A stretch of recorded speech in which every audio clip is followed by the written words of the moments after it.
Bab 1161. Apa? Su Ziyu mendengar bahwa kakeknya menyuruhnya berhenti mencari, dan bertanya dengan bingung, "Kakek, kenapa?" Du Zhenhua berkata dengan samar, "Teruslah mencarimu. Jika tidak ada manfaatnya, kenapa tidak lupakan saja?" Su Ziyu mengerutkan kening dan berkata dengan tegas, "Kakek, yang saya cari adalah penyelamat saya dan saudara laki-laki saya. Dia menyelamatkan hidup kami berdua. Jadi apapun yang terjadi, saya pasti akan terus mencarinya. Bahkan jika saya tidak dapat menemukannya, saya tidak akan menyerah." Du Zhenhua sedikit cemas dan berkata dengan serius, "Ini bukan tentang apakah Anda dapat menemukannya atau tidak, atau apakah Anda dapat menemukannya. Ini adalah tentangmu. Masa depanku dalam bahaya." Su Ziyu bertanya dengan ragu, "Masa depanku dalam bahaya? Apa hubungannya ini dengan masa depan dan keselamatanku?" Du Zhenhua berkata dengan serius, "Tuan Lai berkata bahwa nasibmu bertentangan dengan nasibnya. Dan takdirnya jauh lebih sulit dan lebih tinggi dari takdirmu, jadi tidak masalah jika kamu tidak menemukannya. Begitu kamu menemukannya, itu seperti ngengat yang terbang ke dalam api, dan pada akhirnya kamulah yang terluka." Su Ziyu segera membalas, "Kakek, saya tidak bermaksud apapun terhadap Anda, tetapi saya pikir apa yang Guru Lai katakan adalah omong kosong belaka." Dia melanjutkan tanpa ragu-ragu, "Dermawan saya menyelamatkan hidup saya. Jika benar bahwa Guru Lai mengatakan bahwa saya adalah ngengat dan dia adalah api, lalu mengapa saya tidak dibakar sampai mati olehnya tetapi diselamatkan olehnya? Saya pikir Tuan Lai ini hanya berbicara omong kosong." Du Zhenhua menghela nafas, berkata, "Hei, bagaimana kamu bisa mengubah hal-hal seperti takdir dengan kata-katamu yang kuat? Memang benar dia menyelamatkanmu, tapi itu sebelumnya. Apa yang Guru Lai perhitungkan untukmu adalah masa depan." Su Ziyu tidak ragu-ragu. Dia membalas, "Saya tidak peduli apa yang terjadi di masa depan. Aku hanya tahu bahwa dia menyelamatkan hidupku. Aku ingin menemukannya dan berterima kasih padanya secara langsung.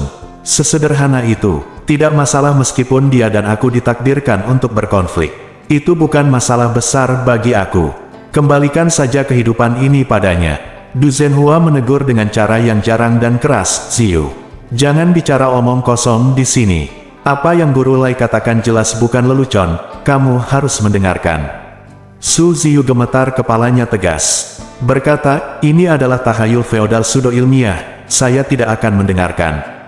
Du Haiqing di samping berkata dengan serius, "Ziyu, Yi Jing Bagua adalah kebijaksanaan tertinggi nenek moyang kita, sama sekali tidak sebuah tahayul feodal, dan Master Lai He adalah peramal Feng Shui paling terkenal di dunia saat ini. Anda pasti kagum." Setelah itu, Du Haiqing juga berkata dengan sangat serius, "Menurut pendapat saya, Anda sebaiknya tidak terus mencari dia, berhenti di sini." Su Ziyu cemas dan berkata dengan mata merah, "Bu, mengapa kamu mempercayai hal-hal ini? Lagi pula kamu lulus dari universitas bergengsi, jadi kamu harus percaya pada sains." Petik 2. Du Haiqing berkata dengan sangat serius, "Ziyu, bagaimana kamu tahu? Apakah Yi Jing Bagua bukan sains?" Su Ziyu berseru, "Itu semua hanyalah tahayul feodal, bagaimana bisa ilmiah? Jika itu benar-benar berdasarkan bukti, mengapa Anda tidak memberitahu saya saja di mana menemukan dermawan saya? Mengapa Anda tidak mengikuti saya? Saya tidak ingin percaya pada mereka yang mengatakan bahwa nasib sedang bertentangan dan ngengat terbang ke dalam api." Du Haiqing berkata dengan serius, 8 diagram kitab perubahan adalah pengamatan, kajian, dan induksi orang dahulu selama bertahun-tahun berdasarkan langit, bumi, segala sesuatu, serta bintang dan laut. Jika dirangkum, filosofi yang kami hasilkan bahkan bisa dikatakan sebagai sains. Pernahkah Anda memikirkan mengapa masyarakat Rama mampu menghitung secara akurat setiap gerhana matahari di abad baru lebih dari 3000 tahun yang lalu? Petik 2. Yang lebih menakjubkan lagi adalah kalender yang mereka hitung hampir sepenuhnya sesuai dengan undang-undang yang dihitung oleh ilmu pengetahuan modern. Kesalahannya sangat kecil sehingga perbedaannya hanya 1 hari setiap 5000 tahun. Apakah menurut Anda ini juga tahayul feodal? Petik 2. Su Ziyu tiba-tiba tidak tahu bagaimana membantahnya, jadi dia hanya bisa membantah, hal semacam ini tidak memiliki dasar yang sebenarnya. Lagi pula, saya pasti tidak akan mempercayainya. Petik 2. Du Haiqing menghela nafas saat ini, dan berkata dengan serius nada, generasi kita ketika saya masih muda, saya masih memiliki pemahaman yang relatif objektif tentang budaya Timur dan Barat. Saya tidak pernah berpikir secara membabi buta bahwa Barat lebih baik atau Timur lebih baik, tetapi melihat masalah secara objektif dan dialektis. Tapi ketika Anda berada di sini, bagi generasi anak-anak yang lahir pada tahun 1990-an dan bahkan tahun 2000-an, budaya Barat mulai lebih diutamakan. Petik 2. Anda percaya pada sains dan internet, tetapi Anda tidak percaya pada esensi yang ditinggalkan nenek moyang Anda untuk ribuan tahun. Rangkaian hal ini telah memasuki kategori tahayul feodal lama, yang merupakan manifestasi dari ketidaktahuan. Su Ziyu bertanya, agak tidak yakin, menurut apa yang dikatakan nenek moyang kita, apakah segala sesuatu memiliki apa yang disebut takdir? Apakah saya apa yang kita makan dan kemana kita pergi hari ini telah ditentukan oleh takdir? Du Haiqing berkata dengan serius, kamu mengira bahwa segala sesuatu di dunia ini tidak memiliki takdir dan segala sesuatu adalah takdirku. Tetapi pernahkah kamu memikirkannya? Butiran kerikil, sebesar seluruh alam semesta, terus beroperasi sesuai dengan hukumnya sendiri. Semakin makroskopisnya, semakin tidak dapat diubah nasibnya. Su Ziyu segera bertanya, Bu, apa yang bisa kamu ceritakan padaku? Saya, bagaimana nasib sebongkah pasir? Bisa saja tertinggal di gurun pasir dan menjadi salah satu dari ribuan pasir. Bisa juga tenggelam ke sungai atau terbawa sungai ke laut. Kemungkinan besar akan begitu, dibuat menjadi pecahan kaca oleh manusia. Setelah dicampur menjadi sepotong beton oleh manusia, mungkinkah takdir telah merencanakan takdirnya untuk setiap butir pasir? Du Haiqing menggelengkan kepalanya dan berkata, saya baru saja mengatakan takdir itu harus dilihat dari sudut pandang makro, jangan pernah dari sudut pandang mikro. Coba pikirkan dari sudut pandang mikroskopis. Jika Anda menggunakan sudut pandang mikroskopis, Anda akan merasa bahwa kerikil itu tidak berarti dan tidak layak untuk disebutkan. Namun, ada banyak sekali kerikil di dunia yang takdir tidak dapat merencanakan nasib yang berbeda untuk setiap kerikil. Petik 2. Tetapi tahukah Anda bahwa di alam semesta, ada berapa bintang seperti matahari? Su Ziyu tampak bingung. Du Haiqing berkata dengan serius, Ziyu, jika Anda melihatnya secara mikroskopis, Anda selalu merasa bahwa kerikil terlalu kecil untuk layak disebutkan. Tetapi jika Anda melihatnya secara makroskopis, Anda akan menemukan bahwa bahkan seluruh bintang Yuan sama seperti kerikil di dalamnya, seluruh alam semesta. Secara umum, bahkan tidak sebaik sebutir kerikil. Setelah itu, Du Haiqing melanjutkan, tidakkah kalian anak muda suka berbicara tentang sains? Lalu saya dapat memberitahu Anda hal itu dalam lingkup yang dapat diamati dan baik berdasarkan spekulasi di alam semesta. Mungkin ada 2 triliun galaksi, Anda dengar dengan jelas, jumlahnya 2 triliun. Petik 2, dan setiap galaksi memiliki, setidaknya ratusan miliar, atau bahkan triliunan bintang, dan matahari hanyalah salah satu dari ratusan miliaran bintang di Bima Sakti. Di seluruh galaksi, matahari sangatlah biasa. Di seluruh alam semesta, matahari tidak sebaik sebutir pasir di bintang Yuan. Jumlah total bintang, seperti matahari di alam semesta jauh lebih banyak daripada butiran kerikil di bintang Yuan. Tapi, Anda juga berpikir bahwa ada terlalu banyak kerikil, jadi kerikil kecil tidak pantas untuk memiliki takdir. Kalau begitu izinkan saya bertanya kepada Anda, bintang yang mana 100 kali lebih besar dari Yuan Xing hanyalah kerikil kosmik di alam semesta, lalu apakah ia pantas memiliki takdir? Kata-kata Du Haiqing membuat Su Ziyu merasa seperti disambar petir, dan dia tidak bisa mengucapkan sepatah kata pun. Dia tidak pernah memahami seluruh dunia dari sudut pandang ini. Dia hanya mencoba memikirkan tentang seluruh alam semesta makroskopis dalam pikirannya, dan dia segera merasakan ketidakberartian dan ketidaktahuannya sendiri. Jika matahari hanyalah kerikil di alam semesta, maka bintang Yuan hanya bisa dianggap sebagai sebutir debu di alam semesta. Jika manusia begitu kecil sehingga harus hidup di setitik debu kosmik, lalu apa maksudnya?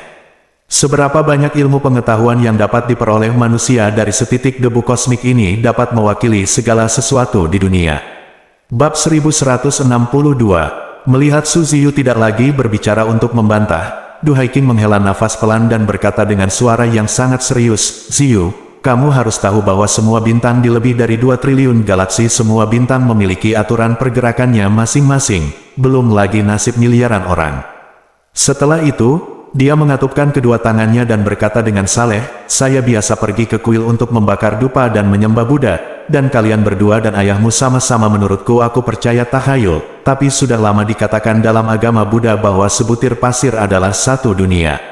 Petik 2. Bahkan jika itu hanya sebutir pasir, bagian dalamnya tidak terbatas. Petik 2. Sebagai perbandingan, galaksi tidak lebih dari sebuah galaksi di alam semesta. Sebutir pasir, tetapi berisi dunia lain yang sangat luas. Petik 2. Kitab Perubahan memberitahu orang-orang sebuah kebenaran, segala sesuatu di alam semesta, dari debu hingga bintang, semuanya memiliki hukummu sendiri. Kamu tidak harus mengerti, tapi kamu tidak bisa menghujat, mengerti. Suziyu buru-buru mengangguk, dan berkata dengan lembut dan patuh, "Bu, aku mengerti, maaf. Aku terlalu dangkal sebelumnya, saya tidak memahami 8 diagram buku perubahan, dan saya tidak memahami takdir." Takdir, Du Haiking tersenyum tipis dan berkata, "Segala sesuatu di dunia memiliki hukumnya sendiri. Selama kamu menemukan hukumnya, Anda dapat melihat masa lalu, masa kini, dan masa depan." Petik 2. Ibarat orang dahulu mempelajari hukum di balik fenomena langit, maka mulai secara bertahap menguasai kemampuan memprediksi cuaca. Sama seperti astronom masa kini, mereka telah menguasai pergerakan pola matahari dan bulan, sehingga mereka dapat secara akurat memprediksi setiap gerhana matahari dan bulan di masa depan, dan bahkan dapat memprediksi ribuan atau puluhan juta sebelumnya. Setiap gerhana matahari dan bulan bertahun-tahun yang lalu. Inti dari kitab perubahan adalah merangkum hukum antara segala sesuatu di dunia dan manusia. Petik 2. Setelah Anda menguasai hukum ini, Anda dapat melihat masa lalu, masa kini, dan masa depan dari suatu peristiwa atau seseorang.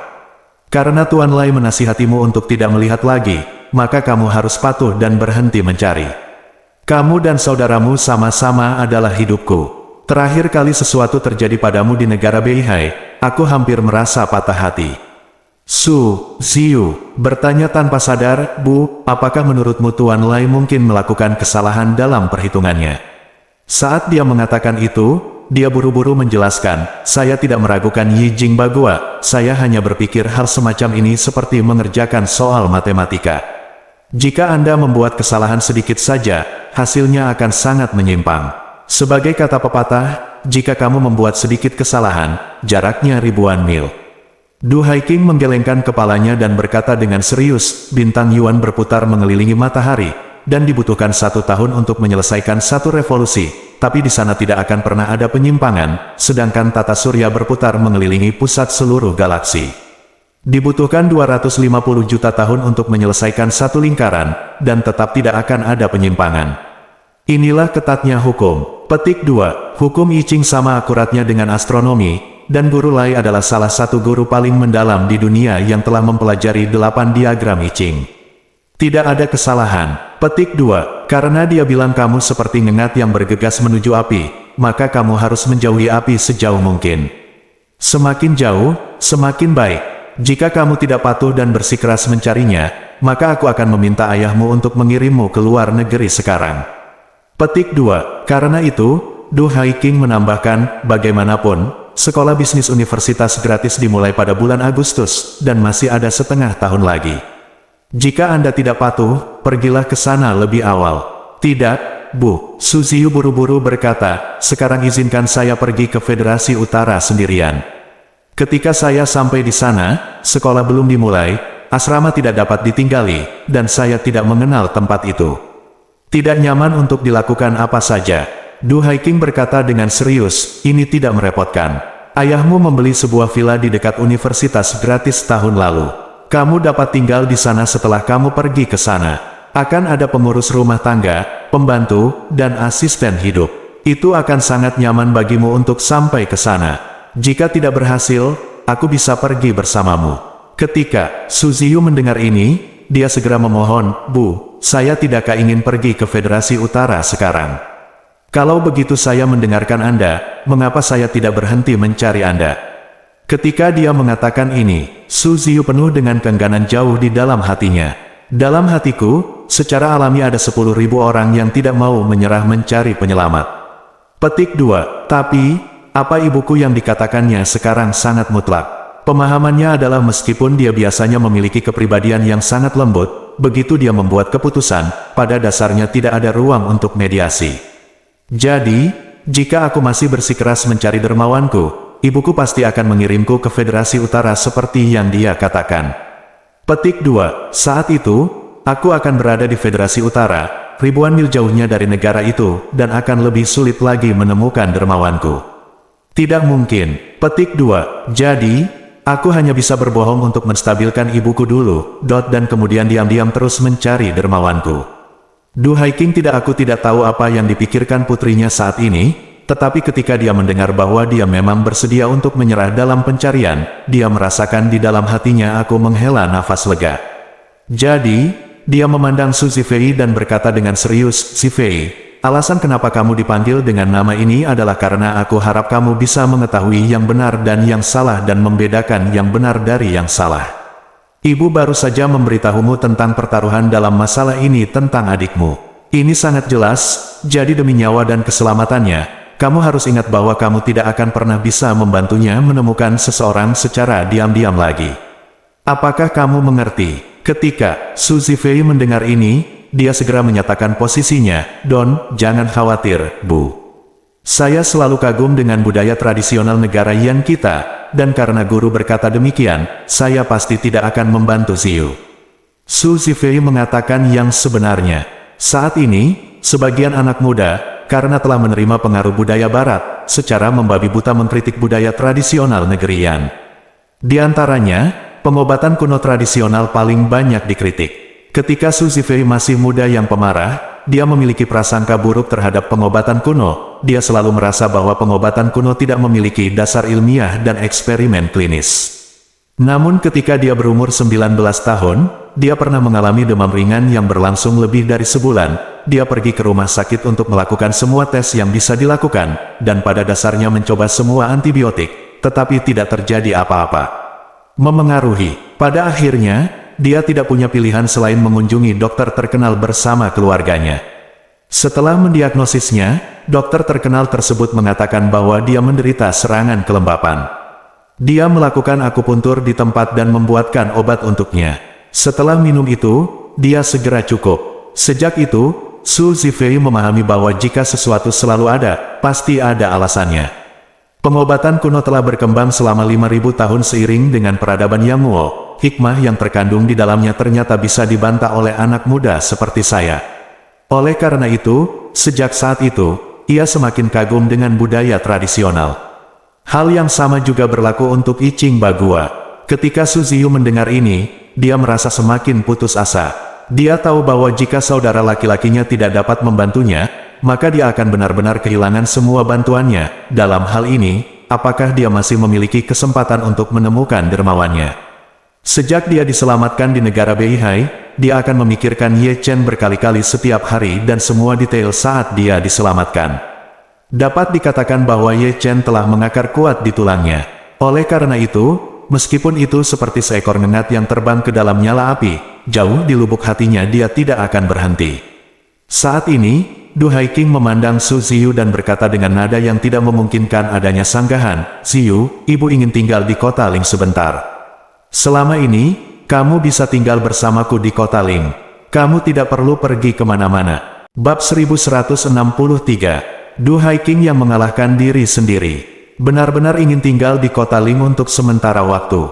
Bukan hanya karena dia merindukan Ye Changying, tapi juga karena dia sangat menyukai kota kuno yang hangat dan lembab di tepi sungai ini. Selain itu, dia masih memikirkan tentang rumah tua yang pernah disewa Ye Changying. Dia ingin tinggal di kota Ling, membeli rumah, dan kemudian merenovasinya dengan benar. Jika tidak ada hal istimewa yang terjadi di masa depan, dia bahkan rela menetap di kota Ling.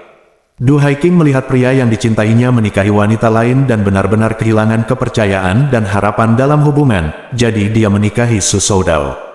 Namun setelah menikah, dia dan Su Soudao hanya memiliki ikatan keluarga dan tidak ada cinta.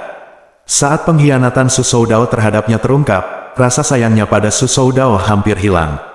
Oleh karena itu, meskipun dia belum menceraikan Su Soudao, dia telah mengambil keputusan di dalam hatinya dan tidak akan memaksakan dirinya untuk orang lain. Mulai saat ini, dia ingin hidup sesuai dengan idenya sendiri. Menetap di kota Ling adalah langkah pertama. Ketika Suziyu mendengar bahwa ibunya memintanya untuk tinggal di kota Ling, dia tentu saja tidak mau. Dia berpikir dalam hati, apakah itu keluarga Su atau keluarga Du, pengaruh utama ada di Jinchen. Hanya di Jinchen saya dapat memiliki kesempatan untuk mengerahkan lebih banyak sumber daya untuk membantu saya menemukan dermawan saya. Petik 2. Tapi, jika saya tinggal di kota Ling bersama ibu saya tidak akan memiliki sumber daya apapun untuk memobilisasi. Petik 2. Terlebih lagi, ibu saya sangat menentang saya mencari dermawan saya. Mulai sekarang, saya akan berada di bawah pengawasannya, dan saya tidak akan memiliki kesempatan untuk menemukan dermawan saya. Memikirkan hal ini, Su Ziyu merasa sangat tertekan, jadi dia tidak segera menanggapi kata-kata ibunya. Melihat ekspresinya yang penuh keraguan dan keengganan, Du Haiqing tidak bisa menahan cemberutnya dan bertanya, "Apa? Ibu mengira kamu bersungguh-sungguh, apakah kamu belum siap untuk setuju?" Petik 2. Su Ziyu berkata dengan tergesa-gesa, "Tidak, Bu, sebenarnya aku sangat ingin tinggal di kota Ling bersamamu, tapi sejujurnya, aku khawatir aku tidak akan terbiasa tinggal di kota Ling untuk waktu yang lama." Du Haiqing mengangguk dan bertanya, "Katakan padaku, apa itu kamu tidak terbiasa?" Su Ziyu mengatupkan jarinya dan berkata, "Lihat, Jinchen selalu kering di musim dingin, tapi Lingxi sangat lembab." Du Haiqing segera berkata, "Tidak masalah. Biarkan seseorang memasang yang terbaik sistem dehumidifikasi sentral di kamar Anda segera, lalu kami membandingkan kondisi cuaca di Jinchen secara real-time. Berapapun kelembapan udara di Jinchen, pastikan kelembapan udara di kamar Anda. Jika kelembapan udara di Jinchen 10%, maka jaga kamarmu 10%, pastinya tidak kurang dari 1 poin persentase." Su Ziyu merasakan sakit kepala dan buru-buru berkata, "Bukan hanya kelembapan udara, tetapi juga kebiasaan hidup. Saya tidak terlalu terbiasa dengan makanan di sini." Petik 2. Du Haiqing dia melambaikan tangannya dan berkata, "Tidak masalah. Ibu akan mengirimimu koki dari Jinchen. Saat kamu di rumah, bukankah kamu sangat menyukai makanan yang dimasak oleh koki di rumah? Kebetulan ayahmu sudah pergi ke kerajaan Ori sekarang, dan kokinya ada waktu luang di rumah. Aku akan memintanya untuk datang besok." "Oh tidak, biarkan dia datang hari ini, agar kamu bisa makan makanan biasa besok pagi." Su Ziyu berkata dengan canggung, "Baiklah. Bu, aku bisa tinggal di sini bersamamu, tapi kakakku masih harus kembali. Kamu memanggil koki ke kota Ling, apa yang akan kakakku lakukan setelah dia kembali?" Sebelum Du Haiqing dapat mengatakan apapun, Su Zifei segera menyatakan pendiriannya dengan tegas, "Tidak apa-apa. Saya baik-baik saja. Paling buruk, saya hanya akan makan di luar setiap hari. Lagi pula, mudah bagi saya untuk menjadi lajang. Jika satu orang punya cukup makanan, seluruh keluarga tidak akan lapar." Setelah mengatakan itu, Su Zifei menambahkan, "Oh, omong-omong, saya tidak akan melakukannya untuk saat ini. Saya akan meninggalkan kota Ling, dan konser Nona Gu akan segera dimulai, jadi saya ingin tinggal di kota Ling untuk membuat beberapa persiapan konser, dan kemudian pergi setelah konser selesai." Su Ziyu tidak menyangka bahwa saudaranya akan benar-benar menambah hinaan saat ini. Dia memelototi Su Zifei dengan marah, lalu berkata kepada Du Haiqing, "Bu, saya tidak membawa cukup pakaian ketika saya datang ke sini kali ini, serta kebutuhan sehari-hari yang biasa saya gunakan. Jika saya tinggal di kota Ling selama beberapa hari, Anda dapat mengatakan yang sebenarnya, tetapi jika Anda tinggal untuk waktu yang lama, itu akan sangat merepotkan." Petik 2. Du Haiqing berkata dengan acuh tak acuh, "Ini sederhana. Beberapa bibi di rumah kebetulan sedang menganggur. Saya akan bertanya kepada mereka untuk mengambil barang-barang pribadimu, kemasi semuanya dan bawakan ketika waktunya tiba." Setelah itu, Du Haiqing menambahkan, "Jika kamu masih tidak puas dengan apapun, kamu dapat memberitahu ibu dan dia akan membantumu menyelesaikannya. Jika kamu merasa bahwa tata letak dan dekorasi ruangannya kurang bagus, tak masalah jika kurang puas. Ibu bisa membongkar semua dekorasi dan furnitur yang ada di kamarmu di rumah lalu menerbangkannya dan mengembalikannya ke tampilan aslinya. Apakah kamu punya pertanyaan lain? Jika kamu punya pertanyaan lain, silakan tanyakan juga." "Baiklah, ibu akan menyelesaikannya untukmu." Su Ziyu benar-benar tidak punya pilihan. Tanpa diduga, ibu saya akan begitu tegas dan tidak memberikan kesempatan pada dirinya sendiri. Jadi, dia hanya bisa mengangguk dengan sangat sedih, dan berkata tanpa daya, "Baiklah, Bu, saya mengerti, saya tidak punya pertanyaan lain, lakukan saja apa yang Anda katakan." Du Haiking merasa lega dan tersenyum sedikit, berkata, "Kamu, jangan berpikir untuk mencari dermawan itu setiap hari. Tinggallah bersama ibumu di kota Ling. Setelah kamu mulai sekolah, jika ibumu tidak ada urusan, aku akan pergi ke Bei Feng Feng untuk menemanimu." Kapan kamu dan aku akan datang kembali setelah kamu menyelesaikan Mbak?"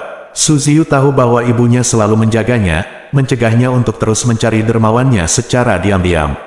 Jadi, dia tidak punya pilihan selain mengangguk tak berdaya dan berkata, "Oke, saya akan mendengarkanmu." Du Haiking akhirnya menghela nafas lega. Dia berpikir dalam hati, selama aku menjaga Ziyu di kota Ling dan mengawasinya, dia tidak akan bertemu pria yang berkonflik dengan nasibnya dan bisa membuatnya terbang menjadi ngengat. Setelah beberapa bulan ini, setelah dia belajar di Federasi Utara, harapan untuk menemukan orang itu akan menjadi semakin tipis. Petik 2. Mungkin setelah beberapa saat, dia perlahan akan melupakan masalah ini. Namun, Du Haiking meremehkan tekad Su Ziyu. Selain itu, meskipun Su Ziyu memiliki kepribadian yang sangat berbeda dari Du Haiking, dia memiliki kegigihan dan keras kepala yang sama seperti Du Haiking di dalam hatinya. Du Haiking telah mencintai Ye Changying selama bertahun-tahun.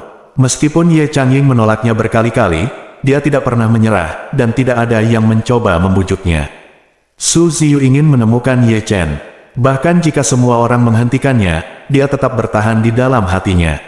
Du Haiking tidak pernah menyangka bahwa yang dicari Su Ziyu adalah pemuda mengendarai sepeda listrik yang ditemuinya di depan pintu bekas kediaman Ye Changying hari ini.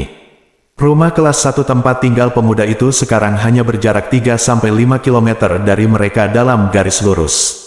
Dia bahkan tidak tahu bahwa dia mengira dengan meninggalkan Su Ziyu di kota Ling, dia dapat menghindari nasib mengat yang terbang ke dalam api. Namun kenyataannya justru sebaliknya. Keputusannya membuat Su Ziyu berada di sekitar api ini. Bab 1164. Ketika Su Ziyu untuk sementara menyembunyikan dorongan batinnya dan memutuskan untuk tinggal di kota Ling, Xiao Weiwei masih sibuk di perusahaan etiket Sang Mei. Saat ini, hari sudah malam, dan Xiao Weiwei secara resmi mengambil alih perusahaan etiket Sang Mei sore ini. Agar tidak mengecewakan Ye Chen, dia segera menghabiskan sore hari dengan hati-hati mencatat semua akun perusahaan etiket Sang Mei sejak didirikan. Dia pertama-tama membuat daftar semua nyonya rumah yang telah ditipu oleh perusahaan etiket Sang Mei, dan kemudian menilai kerugian mereka berdasarkan catatan partisipasi mereka, dan kemudian menghitung jumlah total kompensasi. Kemudian, dia menghubungi semua wanita etiket yang bekerja bersama dan pernah bekerja bersama sebelumnya, dan meminta mereka kembali ke perusahaan untuk rapat. Pada saat yang sama, dia juga meminta orang-orang untuk membantu menemukan semua wanita etiket yang telah mengundurkan diri dan dipaksa oleh mantan bos Liu Zhonghui untuk menemani minuman di KTV. Kembalilah, saat makan malam, seluruh perusahaan etiket Sang Mei sudah dikelilingi oleh wanita etiket. Saat ini, ada lebih dari 100 nyonya rumah yang bekerja di perusahaan etiket Sang Mei. Selain mereka yang kabur, menebus diri, dan terpaksa ke KTV, kini berdesakan di perusahaan, jumlahnya hampir 300 orang. Sebagian besar nyonya rumah ini berusia antara 18 dan 25 tahun, dan hanya sedikit yang berusia di atas 25 tahun. Saya tidak bisa mengatakan bahwa semua orang cantik, tetapi kebanyakan dari mereka relatif tampan.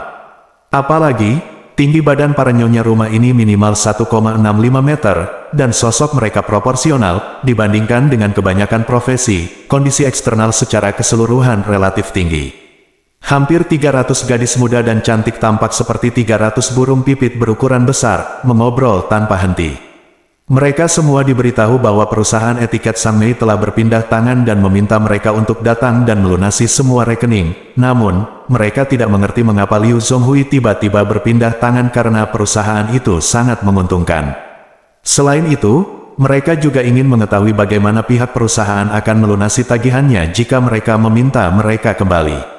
Apalagi mereka yang sudah lama keluar dari perusahaan bahkan lebih terkejut lagi, mereka tidak berani berharap perusahaan bisa melunasi seluruh hutangnya. Melihat begitu banyak orang, Xiao Weiwei merasa sedikit gugup. Meskipun dia belum pernah menjalankan perusahaan, dia kurang lebih telah melihat dunia ketika dia berada di grup Xiao, dan secara keseluruhan dia lebih baik daripada gadis-gadis di sini. Jadi, dia menenangkan diri dan berkata ke mikrofon, "Semuanya, harap diam, kita akan mengadakan pertemuan sekarang." Semua orang perlahan-lahan menjadi tenang, dan semua orang memandang Xiao Weiwei dengan mata terbelalak, menunggu kata-kata selanjutnya. Xiao Weiwei berdeham dan berkata dengan serius, "Pertama-tama, saya ingin mengumumkan kepada Anda bahwa semua saham perusahaan etiket Sangmei telah dialihkan atas nama saya. Yang ada di tangan saya adalah berbagai dokumen konfirmasi dari industri dan komersial, departemen untuk menyelesaikan perubahan. Anda dapat mengedarkan fotokopinya, dan Anda juga dapat mengunjungi situs web industri dan komersial untuk memeriksa informasi pendaftaran industri dan komersial perusahaan etiket terkini untuk melihat apakah pemegang saham di atas telah diubah dari Liu Zhonghui menjadi Xiao Weiwei." Beberapa gadis yang duduk di barisan depan ruang konferensi segera mengambil salinan dokumen tersebut dan mengedarkannya. Banyak orang yang mengeluarkan ponselnya dan mengecek informasi pendaftaran industri dan komersial terlebih dahulu. Setelah melihat ini, semua orang segera mengerti bahwa Xiao Weiwei telah menjadi bos perusahaan etiket Sangmei. Orang-orang yang belum mengenal Xiao Weiwei mulai bertanya-tanya dari mana gadis ini berasal hingga menjadi pemilik baru perusahaan etiket Sangmei. Gadis-gadis yang pernah bekerja dengan Xiao Weiwei bahkan lebih bingung. Mereka tidak mengerti mengapa Liu Zhonghui, yang memakan orang tanpa memuntahkan tulangnya, memindahkan perusahaannya ke Xiao Weiwei. Melihat semua orang telah menerima pesan tersebut, Xiao Weiwei melanjutkan, "Saya memanggil semua orang ke sini hari ini. Ada beberapa hal yang ingin saya umumkan kepada Anda. Hal pertama adalah Liu Zhonghui dan Chen Xiaofei telah mengembalikan sebagian dari uang yang telah mereka tipu begitu lama kepada semua orang." Begitu kata-kata ini keluar, suasana menjadi gempar. Seorang gadis berseru dan bertanya, Apakah Liu Zhonghui dan Chen Xiaofei mengembalikan uangnya? Benarkah, kecurangan selama 2 minggu ini benar-benar akan mengembalikan uangnya? Bagaimana ini mungkin? Xiao Weiwei berkata dengan serius, "Ini memang benar. Mereka berdua telah dikirim ke KTV oleh saudara ipar saya untuk mendapatkan uang guna menebus perbuatan jahat mereka. Chen Xiaofei akan menjadi nyonya rumah, dan Liu Zhonghui akan menjadi kura-kura, kawan. Mereka berdua di tempat Ma Zongliang. Saya bekerja di sini, saya kira saya sudah mulai bekerja malam ini. Jika Anda memiliki kenalan yang bekerja di sana, Anda dapat menelepon dan bertanya." Petik 2. Segera ada beberapa wanita etiket di tempat kejadian. Mereka buru-buru mengeluarkan ponselnya, ada yang memilih mengirim SMS, ada pula yang hanya memilih menelepon. Segera, seorang gadis berseru, "Ya Tuhan. Kedua bajingan ini Liu Zhonghui dan Chen Xiaofei benar-benar bekerja di KTV. Ini sangat memuaskan." Petik 2. Ya, salah satu saudara perempuan saya juga memberitahu saya itu pasti keduanya dari mereka. Seorang gadis yang mengenal Xiao Weiwei buru-buru bertanya, "Weiwei, siapa kakak iparmu? Kenapa kamu begitu mampu sehingga bahkan Liu Zhonghui pun bisa melakukan sesuatu?" Petik 2. "Kakak iparku." Xiao Weiwei mengerang, nadanya berubah tanpa sadar, dan dia berkata dengan sedikit kekaguman, "Kakak iparku adalah pahlawan yang tak tertandingi."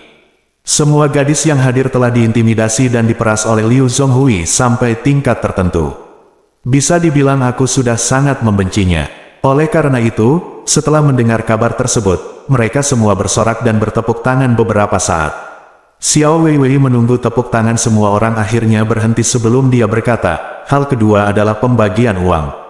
Petik 2. Liu Zhonghui dan Chen Xiaofei mengembalikan total sekitar 4 juta, ditambah 500.000 yang dicadangkan untuk dana operasional perusahaan selanjutnya. Selain itu, 3,5 juta sisanya akan dikembalikan kepada semua orang di sini. Ketika semua orang mendengar ini, mereka tercengang karena terkejut. Mereka benar-benar tidak menyangka bahwa hal pertama yang dilakukan Xiao Weiwei ketika dia mengambil alih perusahaan adalah mengembalikan sejumlah besar uang sebesar 3,5 juta kepada mereka. Xiao Weiwei melanjutkan, "Saat ini, saya telah menghitung rasio pengembalian dana spesifiknya. Tentu saja, uang tersebut tidak cukup untuk mengganti semua kerugian semua orang, tetapi masih dapat memberikan kompensasi kepada semua orang. Saya akan mengumumkan daftar kompensasi dan jumlah yang sesuai sebentar lagi. Jika semua orang tidak memiliki pertanyaan, setelah penandatanganan dan memastikan, Departemen Keuangan kami akan segera membayar semua orang. Setelah mengatakan itu, Xiao Weiwei menambahkan, sejujurnya, kami telah menarik 3,5 juta uang tunai dari rekening bank sore ini. Kemudian, Xiao Weiwei memberi isyarat kepada bagian keuangan departemen tidak jauh. Sambil mengedipkan mata, manajer keuangan pergi ke kantor sebelah dan memanggil beberapa orang kuat. Masing-masing pria kuat ini memegang sebuah koper besar di tangan mereka, dan kemudian mereka menyebarkan koper-koper tersebut di meja konferensi di mimbar, memperlihatkan bungkusan uang kertas merah di dalamnya. Hampir 300 gadis langsung berteriak kegirangan, bahkan ada yang berteriak sekuat tenaga, hidup Xiao Weiwei. Segera setelah itu, tepuk tangan meriah kembali terdengar. Pada saat ini, Xiao Weiwei telah memenangkan hati dan dukungan dari para gadis yang hadir, dan telah berhasil mengambil langkah pertama untuk mengambil alih perusahaan etiket Sang Mei. Bab 1165, dia berusaha sekuat tenaga dan dikelilingi oleh tepuk tangan meriah dan sorak-sorai. Xiao Weiwei juga sedikit malu. Dia menenangkan diri dan melanjutkan, hal ketiga adalah perusahaan etiket Sang Mei kami akan menggunakan yang baru. Model akan terus berlanjut beroperasi, dan ide pengoperasian spesifiknya adalah sebagai berikut. Hampir 300 gadis di antara penonton sangat menantikan konten berikutnya. Xiao Weiwei berkata dengan serius, pertama-tama, perusahaan etiket Sang Mei akan tetap berkomitmen untuk menyediakan layanan etiket kepada perusahaan besar, perusahaan khusus, dan wira swasta di kota Ling seperti sebelumnya. Kita semua perempuan dan memiliki pengalaman yang hampir sama, jadi semuanya kami dianggap saudara perempuan. Jika para saudari ingin terus bekerja di industri ini, saya harap mereka dapat memilih untuk terus bekerja sama dengan Sang Mei. Kedua, saya dengan sungguh-sungguh berjanji kepada para saudari bahwa jika para saudari memilih untuk terus bekerja sama dengan Sang Mei tidak akan pernah sama seperti sebelumnya, memeras kerja keras para suster dan hasil kerja yang sesuai. Petik 2. Selanjutnya, kita akan mengadopsi model pembagian murni yang terbuka dan transparan untuk bekerja sama dengan para suster. Petik 2. Ketentuan khusus kerjasama adalah, perusahaan bertanggung jawab atas keseluruhan pengaturan pekerjaan para suster, sekaligus membagi komisi kepada para suster secara terbuka dan transparan. Perusahaan hanya mengambil 20% dari komisi untuk setiap acara sebagai modal operasional, dan sisanya 80% dibagikan kepada individu. Saya mendengar bahwa individu bisa mendapatkan 80% dari komisi. Komisi dibagi, dan semua gadis di antara penonton bersorak kegirangan. Tidak ada perusahaan lain di industri ini yang dapat memberikan pembagian komisi sebesar itu. Model kerjasama yang normal biasanya 5:5. Orang seperti Liu Zhonghui biasanya hanya memberikan 20% hingga 30% kepada wanita etiket. Tidak hanya bagiannya yang kecil, tetapi mereka juga memaksa dan membujuk wanita etiket untuk menandatangani kontrak prostitusi. Sekali kontrak prostitusi ditandatangani, wanita etiket hanya bisa mendapatkan paling banyak 10%. Sebagai perbandingan, rasio saham yang diberikan oleh Xiao Weiwei hanyalah hati nurani industri. Faktanya, Xiao Weiwei sendiri merasa bahwa rasio saham ini terlalu tinggi, sangat tinggi sehingga setelah perusahaan dikurangi biaya operasional, biaya keuangan, dan biaya tenaga kerja support line, sisa margin keuntungan sangat tipis, bahkan 5% mungkin, tidak dapat dijamin. Namun, dia merasa tidak bisa memenuhi harapan Ye Chen terhadapnya. Jika dia menjadi orang seperti Liu Zhonghui yang hanya ingin mengeksploitasi karyawannya, maka Ye Chen pasti akan kecewa pada dirinya sendiri. Itu sebabnya dia membuat keputusan yang berani. Pada saat yang sama, dia juga memiliki keyakinan di dalam hatinya yang mendukungnya. Selama saya melakukannya dengan baik, bekerja keras, dan menciptakan reputasi yang baik, akan ada lebih banyak nyonya rumah di bawah perusahaan Sang Mei, dan semakin banyak aktivitas yang akan dilakukan. Meskipun margin keuntungan akan berkurang banyak, begitu saya taruh seluruh kuenya jika tumbuh lebih besar, keuntungan perusahaan akan tetap sangat besar. Petik 2. Untuk menggunakan analogi yang paling langsung, jika kita melakukan 10 juta setahun, margin keuntungannya adalah 20%. Maka keuntungannya akan menjadi 2, namun, jika kita bisa menghasilkan 10 juta setahun, keuntungannya akan menjadi 20%, 100 juta, meskipun margin keuntungannya hanya 5%, laba bersihnya sebanyak 5 juta. Petik 2. Jadi, saya tidak boleh membutakan mata saya harus mengambil pandangan jangka panjang. Saya harus menggunakan lebih banyak pembagian. Gaji untuk menarik gadis-gadis ini bekerja sama dengan saya dengan sepenuh hati, dan pada saat yang sama menarik lebih banyak gadis lain untuk bergabung dengan perusahaan Sang Mei. Petik 2. Tujuan pertama saya adalah membuat perusahaan Sang Mei, perusahaan etiket terbesar di kota Ling. Petik 2. Saya harus berusaha sekuat tenaga, bekerja keras untuk mencapai tujuan ini dan mengesankan saudara ipar saya. Pada saat ini, para gadis di antara penonton benar-benar tertarik dengan kata-kata Xiao Weiwei. Perusahaannya transparan, pembagian keuntungannya tinggi, dan Xiao Weiwei bersedia memberikan kompensasi kepada semua orang atas uang yang diambil Liu Zhonghui. Hal ini juga membuat semua orang sangat mempercayainya. Oleh karena itu, hampir setiap gadis telah mengambil keputusan jauh di dalam hatinya. Saat ini, Xiao Weiwei melanjutkan, perusahaan saat ini memiliki dana operasional sebesar 500.000 yuan.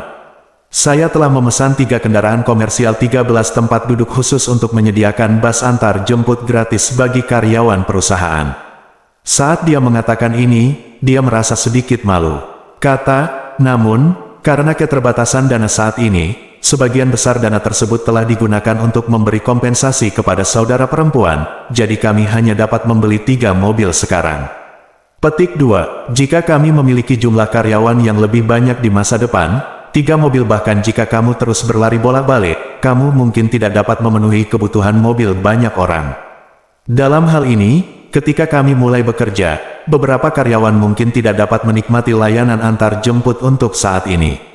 Petik 2. Shuttle bus kami pada awalnya akan memberikan layanan kepada karyawan yang berada jauh, awal atau akhir membutuhkan.